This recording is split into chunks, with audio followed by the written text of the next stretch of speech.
Hey, good afternoon to you. Chuck here at Pals. Look at that gorgeous Bentley there. As you can see, we work on a lot of different vehicles. Look at that gorgeous T-Bird. It's like no other.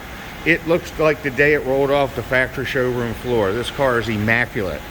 It's here for carburetor work and it's having a problem with the brake light switch.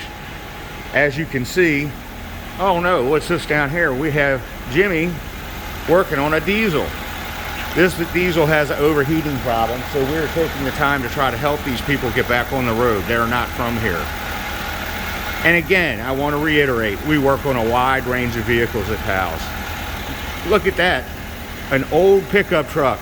This car had wiring problems and the fuel injection system wasn't working properly.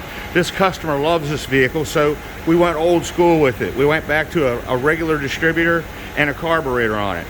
We converted all that for the customer. And lastly, we got a Honda, we're putting an engine in. So as you can see here at Pals, we'll work on just about anything. So if you have a problem, you can be sure that we're gonna find the solution to it and fix it. Hope to see you soon with your problems at Pals.